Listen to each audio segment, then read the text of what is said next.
प्यारे विद्यार्थियों, स्वागत है एक बार फिर हमारी क्लास में। जो भी विद्यार्थी बीएसटी से परीक्षा 2026 की तैयारी कर रहे हैं दोस्तों, बीएसटी से परीक्षा 2026 की तैयारी करने वाले विद्यार्थियों के लिए आज मैं आपका दोस्तों बीएसटीसी का पूरा पेपर आपके सामने लेकर आ चुका हूँ।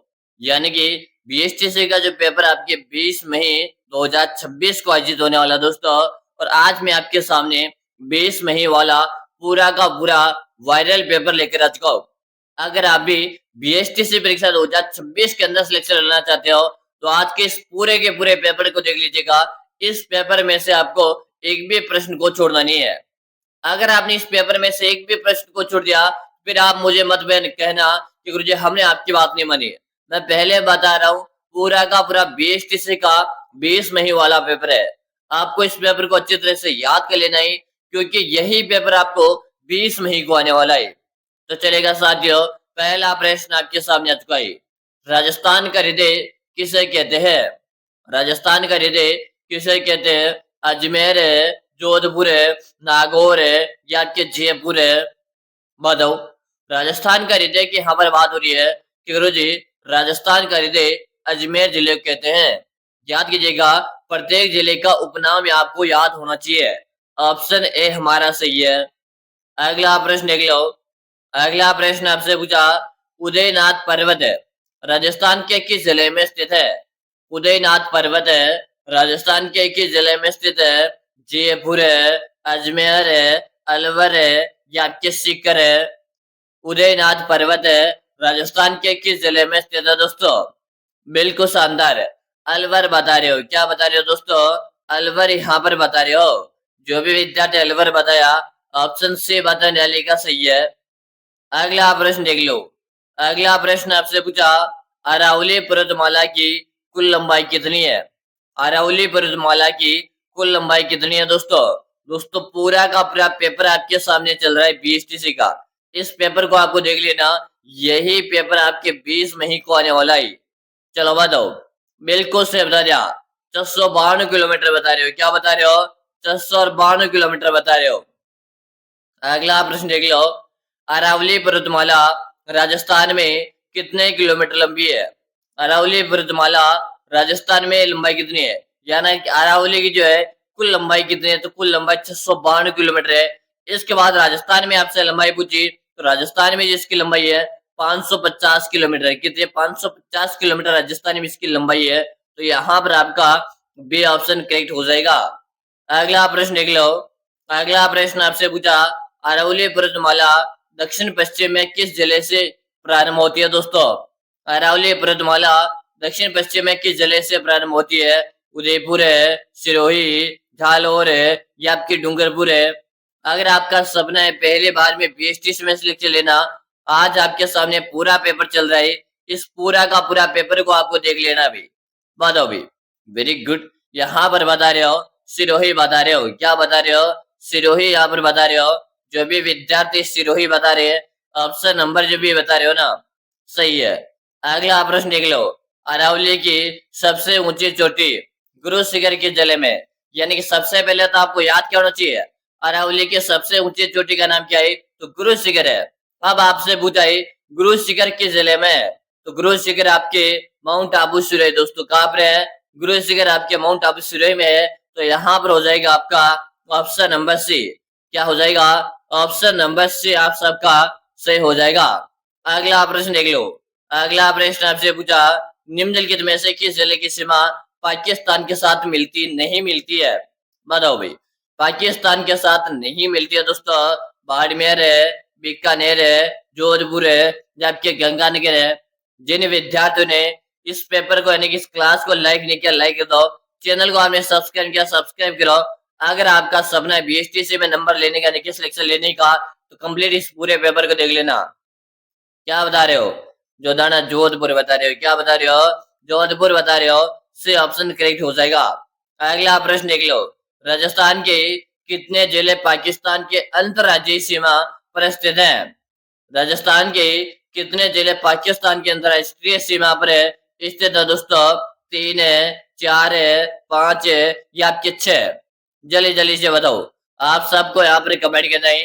कमेंट करने में कोई भी साथी पीछे नहीं देगा। गुरुजी 5 है। कितने जिले हैं गुरुजी? आपने 5 जिले हैं।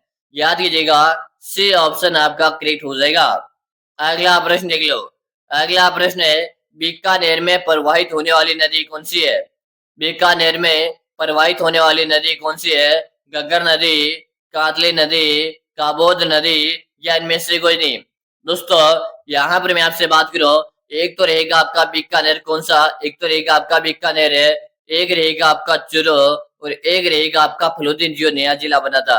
इन तीनों जिलों में राजस्थान में कोई भी नदी नहीं है।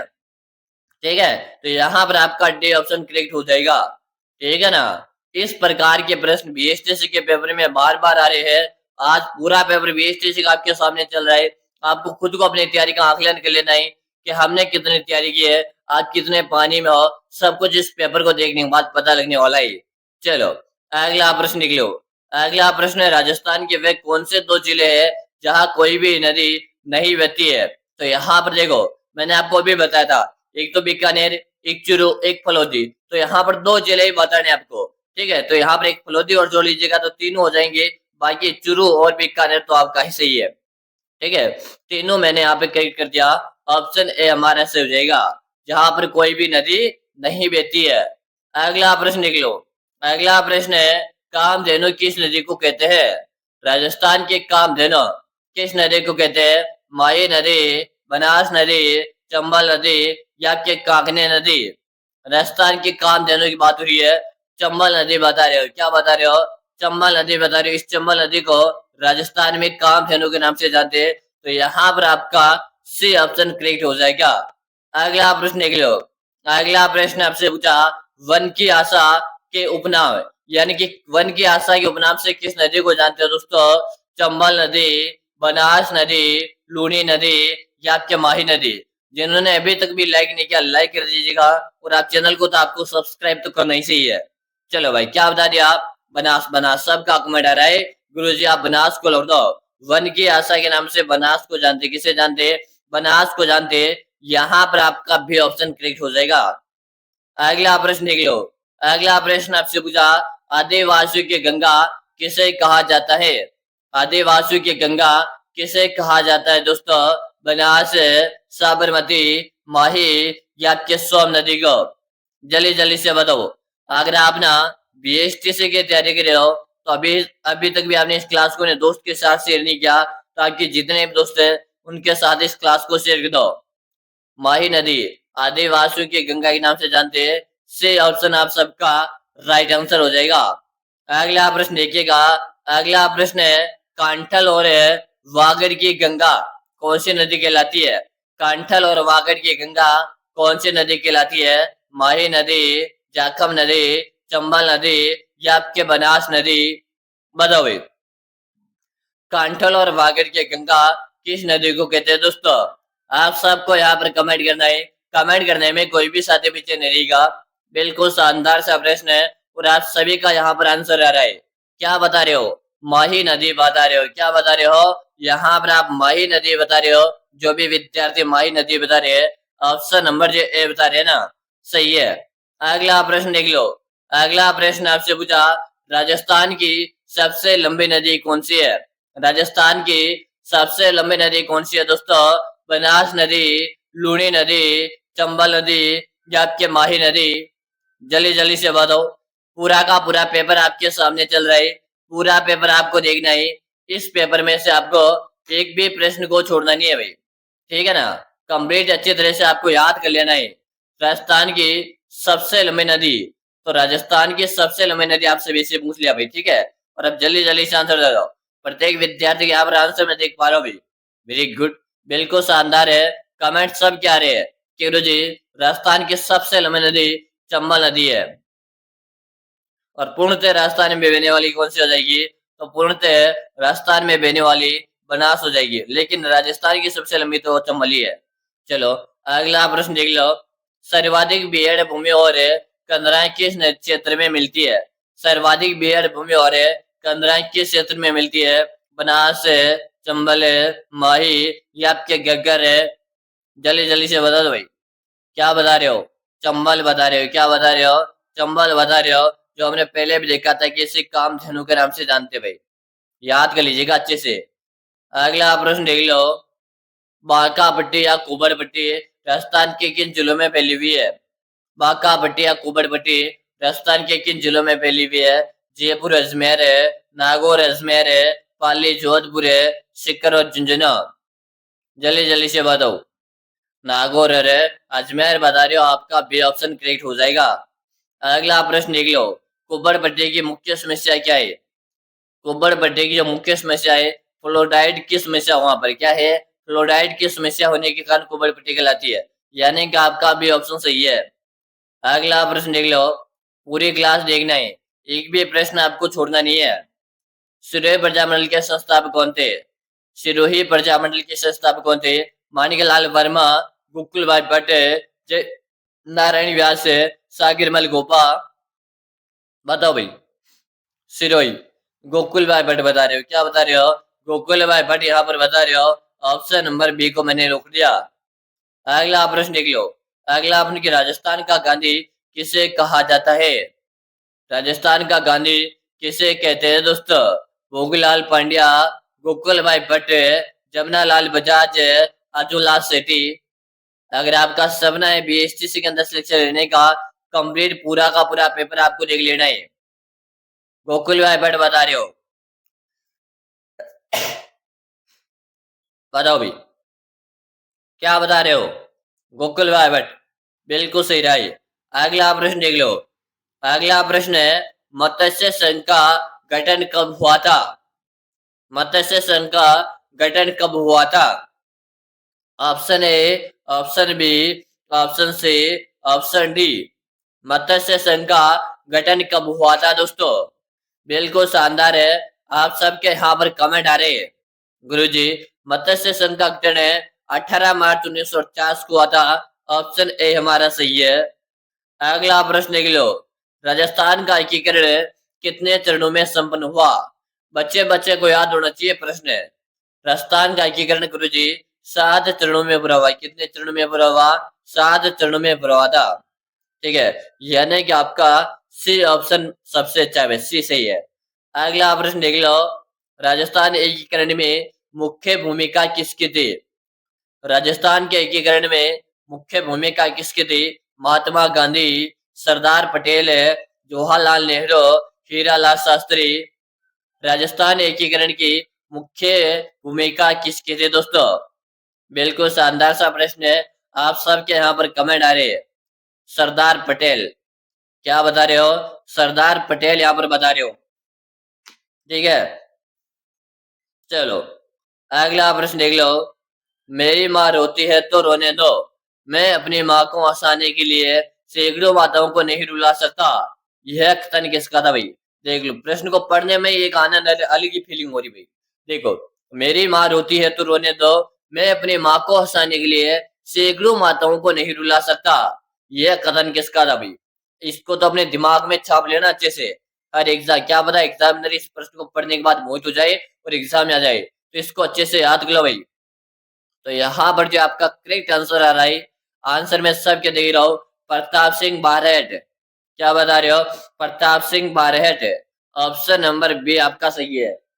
ठीक है, अगला प्रश्न देख लो, जमनालाल बजाज का जन्म कब हुआ था? जमनालाल बजाज का जन्म कब हुआ?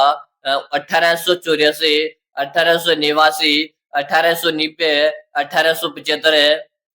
जमनालाल बजाज का जन्म कब हुआ था दोस्तों? बिल्कुल आपका कमेंट सबके आ रहे भाई। 1889 बता रहे हो, ऑप्शन बी हमारा सही है। अगला प्रश्न देख लो, आदिवासियों का मसीहा किसे कहते हैं? आदिवासियों का मसीहा किसे कहते हैं? भोगीलाल पांड्या, मोतीलाल तेजावत, गोविंद गिरी या ए और बी दोनों। जल्दी जल्दी से बता दो भाई। बिल्कुल शानदार है, मोतीलाल तेजावत को आदिवासियों का मसीहा कहते हैं, तो आपका बी ऑप्शन यहाँ पर करेक्ट हो जाएगा। ठीक है ना। अगला प्रश्न देख लो, आर्य समाज की स्थापना किसके द्वारा की गई थी? आर्य समाज की स्थापना किसके द्वारा की गई थी? स्वामी विवेकानंद, स्वामी दयानंद सरस्वती, राजा राम मोहन राय, हरिभा उपाध्याय। आर्य समाज की स्थापना किसके द्वारा की गई थी दोस्तों? बिल्कुल शानदार है, और यहाँ पर बता रहे हो Swami Dayanand Saraswati. Option number B हमारा सही है। अगला प्रश्न देख लो, अबुल फजल ने किस दुर्ग के बारे में कहा था कि इतनी बुलंदी पर है कि नीचे से ऊपर देखने पर सिर की पगड़ी गिर जाती है। अबुल फजल ने किस दुर्ग के बारे में कहा था कि यह इतनी बुलंदी पर है, यानी इतनी ऊंचाई पर है कि नीचे से ऊपर देखने पर सिर की पगड़ी गिर जाती है। बता दो भाई। बिल्कुल काफी अच्छा प्रश्न आपके सामने है। क्या बता रहे हो? यहाँ पर आ रहा बी ऑप्शन, कुंभलगढ़ का केदारगढ़ दुर्ग। ऑप्शन बी सही है। अगला प्रश्न देख लो, कुंभलगढ़ दुर्ग का शिल्पी कौन था? जेता, मंडन, नापा या पूरन? कुंभलगढ़ दुर्ग का शिल्पी कौन था? कमेंट क्या रहा है? मंडन। क्या बता रहे हो? मंडन आपका सही हो जाएगा भाई। चलेगा। अगला प्रश्न देख लो, कौन सा दुर्ग है बिना नींव के सीधा पत्थर की चट्टान पर खड़ा है? कौन सा दुर्ग है बिना नींव के पत्थर की चट्टान पे दोस्तों? बताओ भाई। सबको यहाँ पर कमेंट कर देना ही। बिल्कुल शानदार सा प्रश्न है। घाघरोन का दुर्ग है। आहू और कालीसिर नदियों के संगम पर है, और घाघरोन का दुर्ग आपके जल दुर्ग की श्रेणी में भी आता है। किसमें आता है? जल दुर्ग की श्रेणी में भी आता है। ऑप्शन बी सही है। अगला प्रश्न देख लो, राजस्थान का जल दुर्ग किसे कहते हैं? राजस्थान का जल दुर्ग, बताओ। तो राजस्थान में जो प्रसिद्ध जल दुर्ग है वो आपका घाघरोन का दुर्ग है। ऑप्शन बी सही है। अगला प्रश्न देख लो, घाघरोन दुर्ग की नदियों के संगम पर है। अभी मैंने आपको बताया था किसी का भी गलत नहीं होना चाहिए। घाघरोन दुर्ग की बात हो रही है। घाघरोन का दुर्ग आहू और कालीसिंध नदी के संगम पर है, तो यहाँ पर आपका करेक्ट आंसर ऑप्शन ए हो जाएगा। ठीक है। अगला प्रश्न देख लो, दुर्गों का सिरमौर किस दुर्ग को कहते हैं? यानी कि राजस्थान के जितने भी दुर्ग है ना, जिसमें से सिरमौर दुर्गों का किसे कहते हैं? तो आपका चित्तौड़गढ़ का दुर्ग को राजस्थान के दुर्गों का सिरमौर कहते हैं। सी ऑप्शन आपका बेस्ट है। अगला प्रश्न देख लो, जमीन का जेवर किस दुर्ग को कहते हैं? जूनागढ़ है, सोनारगढ़ है, लोहागढ़ है या आमेर है? जमीन का जेवर है किस दुर्ग को कहते हैं दोस्तों? जमीन का जेवर पूछे, चाहे आपसे राते घाटी का दुर्ग पूछे, या आपके जूनागढ़ दुर्ग को कहते हैं, और जूनागढ़ का जो दुर्ग है आपके बीकानेर में, तो ऑप्शन है हमारा सही हो जाएगा। अगला प्रश्न देख लो, अबली मेणी का महल है किस जिले में है दोस्तों? अबली मेणी का महल है किस जिले में दोस्तों? सभी कमेंट करो। कमेंट करने में कोई भी साथी पीछे नहीं रहेगा। अबली मेणी का महल आपको बता देना है कि कहाँ पर है। क्या बता रहे हो? Very good. कोटा कोटा कोटा। इसी कोटा को राजस्थान की शिक्षा नगरी कहते हैं। इसी कोटा को राजस्थान का कानपुर भी कहते हैं। क्या कहते हैं? राजस्थान का कानपुर भी कहते हैं। अगला प्रश्न देख लो, राजस्थान का मैनचेस्टर किसे कहा जाता है? राजस्थान का मैनचेस्टर किसे कहा जाता है? अलवर है, भिवाड़ी, भीलवाड़ा या आपके जयपुर है? जल्दी से बताओ। राजस्थान का मैनचेस्टर किसे कहा जाता है दोस्तों? क्या बता रहे हो? कि गुरु जी, राजस्थान का मैनचेस्टर है या अपने भीलवाड़ा जिले कहते हैं। ठीक है, सी ऑप्शन हमारा सही है। अगला प्रश्न देख लो, भीलवाड़ा को और किस नाम से जाना जाता है भाई? देखिएगा, अभ्रक नगरी कहते हैं, वस्त्र नगरी कहते हैं, इनमें से दो नहीं, सी ऑप्शन सही है भाई। पिंक सिटी आपके जयपुर को कहते हैं। किसे कहते हैं? पिंक सिटी जयपुर कहते हैं। अगला प्रश्न देख लो, निम्न में से खारे पानी की झील कौन सी है? निम्न में से खारे पानी की झील कौन सी है दोस्तों? पिछोला झील है, फतेह सागर झील है, काबोद झील है या कायलाना झील? खारे पानी की झील आपको बता देना है। जल्दी जल्दी से बताओ। Very good. क्या बता रहे हो? खारे पानी की झील यहाँ पर पूछाई, और मुझे इसका डाउट लग रहा है। इसका डाउट मैं आपको बाद में बताऊंगा, क्योंकि मुझे सारी यार मीठे लग रही है, फिर भी इसमें देखकर इसका आंसर बता दूंगा। ठीक है। अगला प्रश्न देख लो, राजस्थान के सबसे ऊंची झील कौन सी है? राजस्थान की सबसे ऊंची झील कौन सी है? जैसमंद है, नक्की झील है, पुष्कर झील है या आपके राजमंद झील है? बताओ। राजस्थान की सबसे ऊंची झील आपको बता देना है कि गुरु जी, राजस्थान में सबसे ऊंची झील है नक्की झील है दोस्तों। ठीक है। नके जल सर्दियों में इसका पानी बर्फ बन जाता है। क्या बन जाता है? बर्फ बन जाता है। आपका बी ऑप्शन सही है। अगला प्रश्न देख लीजिएगा, नके जल कहाँ पर है? नके जल कहाँ पर है दोस्तों? उदयपुर है, माउंट आबू, अजमेर है या आपके जोधपुर है? नके जल कहाँ पे दोस्तों? फटाफट से बता दीजिएगा। बिल्कुल शानदार सा प्रश्न है और आप सबके यहाँ पर कमेंट आ रहे हैं। गुरुजी, नक्की झील आपने माउंट आबू में, माउंट आबू सिरोही में कहाँ पर है? माउंट आबू सिरोही में आपके नक्की झील है। तो ऑप्शन नंबर यहाँ पर है बी से हो जाएगा। अगला प्रश्न देख लो, पांचना बांध राजस्थान के किस जिले में है? पांचना बांध राजस्थान के किस जिले में दोस्तों? कोटा, करौली, सवाई माधोपुर है या आपके धौलपुर है? पांचना बांध की बात हो रही है। पांचना बांध आपका मिट्टी से निर्मित बांध है। पांचना बांध आपकी करौली में कहाँ पर है दोस्तों? पांचना बांध आपके करौली में मिट्टी से निर्मित बांध है। ऑप्शन बी से हो जाएगा। अगला प्रश्न देख लो, राजस्थान में प्रथम खनिज नीति कब अपनाई गई थी? राजस्थान में प्रथम खनिज नीति कब अपनाई गई थी? 1978 है, 1974 है, 2015 या 2001 है? राजस्थान में प्रथम खनिज नीति कब अपनाई गई थी दोस्तों? बताओ जल्दी जल्दी से। 1978 है। क्या बता रहे हो? 1978 यहाँ पर बता रहे हो। ऑप्शन नंबर आपका ए से हो जाएगा। अगला प्रश्न देख लो, सीता माता अभ्यारण्य किसके लिए प्रसिद्ध है दोस्तों? सीता माता अभ्यारण्य किसके लिए प्रसिद्ध है? काले हिरण के लिए, उड़न गिलहरी के लिए, शेर के लिए या बाघ के लिए? जल्दी से बताओ, जल्दी जल्दी से बताओ। सीता माता अभ्यारण्य उड़न गिलहरी के लिए प्रसिद्ध है। किसके लिए प्रसिद्ध है? उड़न गिलहरियों के लिए प्रसिद्ध है दोस्तों। अगला प्रश्न देख लो, बोहरा समाज का उर्स कहाँ पड़ता है? बोहरा समाज का उर्स कहाँ पे पड़ता है दोस्तों? फटाफट से बता दो। अजमेर है, गलियाकोट है, सरवार है या आपके नागौर है? बोहरा समाज का उर्स यहाँ पर बात हो रही है।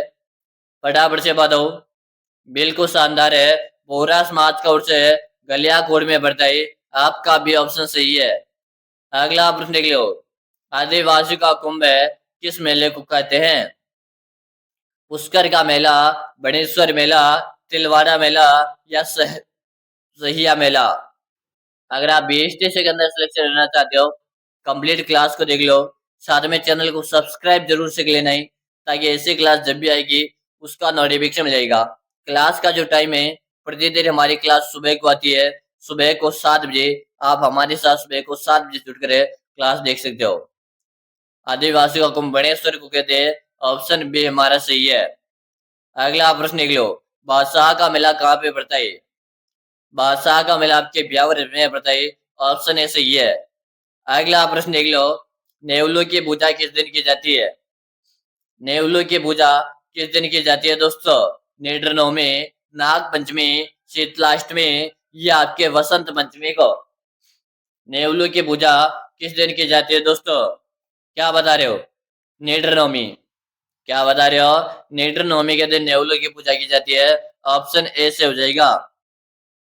अगला प्रश्न देख लो, अग्नि नृत्य किस संप्रदाय के द्वारा किया जाता है?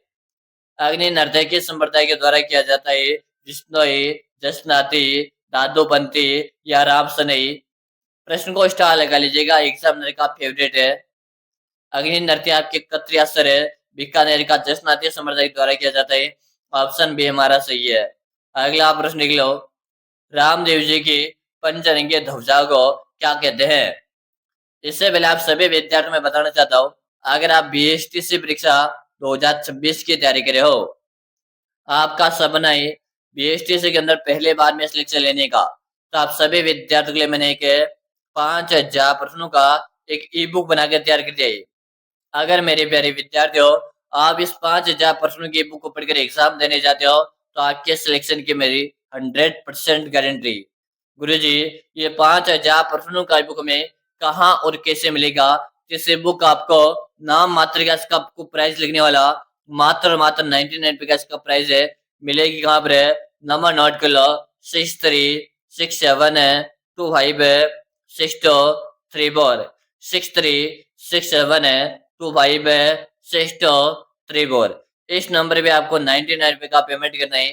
फोन पे, गूगल पे, पेटीएम है, और आपको मुझे इसी नंबर पे उसका व्हाट्सएप स्क्रीनशॉट भेज देना। जैसे भेजोगे उसके 5 मिनट के अंदर ये 5000 प्रश्नों का बुक मैं आपको भेज दूंगा। और मैं आपसे वादा करता हूँ, अगर आपने इस 5000 प्रश्नों की बुक को लिया तो आपका एक सिंगल क्वेश्चन इस बुक से बाहर नहीं जाएगा। तो दोस्तों, जितना जल्दी हो सकता है, जितना जल्दी आप इस 5000 प्रश्न की बुक को परचेज कर लो, क्योंकि यह है ऑफर सीमित विद्यार्थियों के लिए, 99 सीमित विद्यार्थियों के लिए। इसका प्राइस 199 अब होने वाला है, तो याद रहे जल्दी से 99 में से परचेज कर लो। ठीक है, नंबर नोट कर लिया नहीं? क्या स्क्रीन में दिख रहा है, वहां से नोट कर लो, इस नंबर पे पेमेंट करो और स्क्रीनशॉट भेज दो। ठीक है, पंचरंगी ध्वजा। ठीक है, यहाँ पर क्या बता रहे हो? नेजा नेजा, और बताओ भाई। हाँ, नेजा सबका सही है, ऑप्शन आपका भी बेस्ट हो जाएगा। अगला प्रश्न देख लो। घुमर राजस्थान का कैसा नृत्य है? घुमर राजस्थान का कैसा नृत्य है? तो घुमर तो राजस्थान का एक प्रकार का लोक नृत्य है। कैसा है? लोक नृत्य है। बी ऑप्शन सही है। अगला आप देख लो। आपके कितने प्रश्न सही हुए है? 20 प्लस है, 30 प्लस है, 40 प्लस है, या 50 प्लस आपके सही हुए? कमेंट करके बताओ। चैनल को सब्सक्राइब करो। और हमारी जो क्लास आएगी, अगली क्लास आने वाली शाम को कब आएगी? 8 बजे क्लास आएगी। तो मिलेंगे सभी साथी शाम को 8 बजे लाइव सेशन में। तब तक के लिए जय हिंद, वंदे मातरम साथियों।